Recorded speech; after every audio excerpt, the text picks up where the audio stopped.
আমি আজকে রান্না করব লাউ দিয়ে তেলাপিয়া মাছ। এখানে আমি সবকিছু রেডি করে নিয়েছি, পেঁয়াজ, মরিচ। প্রথমে পেঁয়াজ দিলাম। আমি মাছটা কষে রান্না করবো। এই মরিচগুলো খুব ঝাল, এদের অল্প একটু পিষেছি। দেশি মরিচ না আমাদের? হ্যাঁ, সেই ঝাল মরিচ।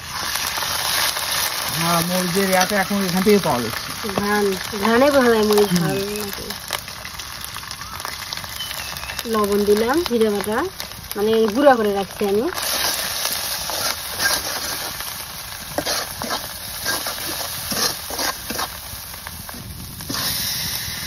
এটা কি মাছ?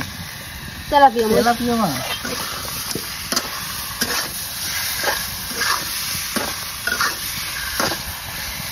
মাথাটা কি খাবে? স্বামী মাথাটা আপনি খাবেন? হ্যাঁ।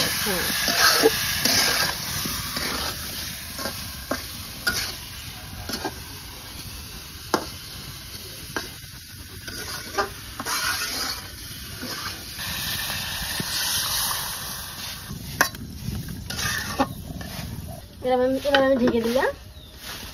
ঢেকে দিয়ে আমি এবার লাউ কুটে নেবো। লাউ, বিসমিল্লাহ। হয়তো জ্বালা, হ্যাঁ জ্বালা আছে তো, লোকটা জ্বালাই আছে না? দেখে মনে হচ্ছে মানে পোক্ত হয়ে গেছে। এই সবজির কি এখন সিজন না? এটা সব 12 মাসই সবসময় খাওয়া যায়? এটা লাউ তো 12 মাসে পাওয়া যায়, কিন্তু একটা সিজনালিটি সময় থাকে না? শীতের মধ্যে লাউ বেশি হয়, কিন্তু এখন কম। তো আমার মাছ রান্না হয়ে গেছে, আমি এখন ঢেলে নিব। আসুন বন্ধুরা।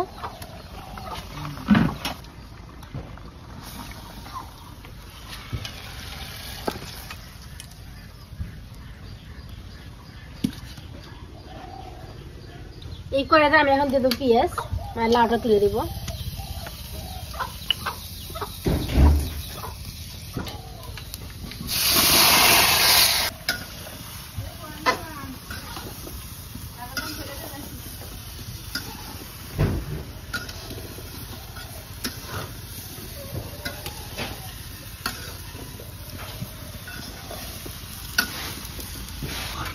এখন আমি ঢাকিয়ে দেবো।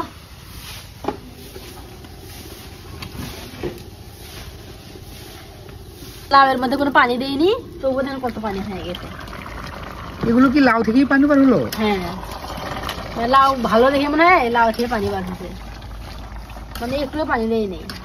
তো আপনারা যারা নতুন রান্না করা শিখতেছেন বা শিখেন বা নতুন সংসার জীবন চালু করতে যাচ্ছেন, তারা মনে রাখবেন লাউয়ে কিন্তু কখনো পানি দিবেন না, তাই না? ভালো লাউ হলে পানি দেওয়া লাগে না, এমনি পানি ওঠে লাউ থেকে। এই যে আমি এখন মাছ দিয়ে দেবো।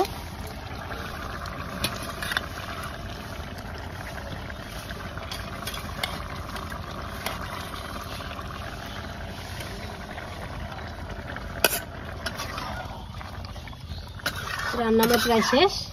এই যে আমার তরকারি ফাইনাল লুক। এটা আমাদের ভাইয়ের জন্য আলাদা করে রাখছি, আর এটা আমরা সবাই মিলে খাবো।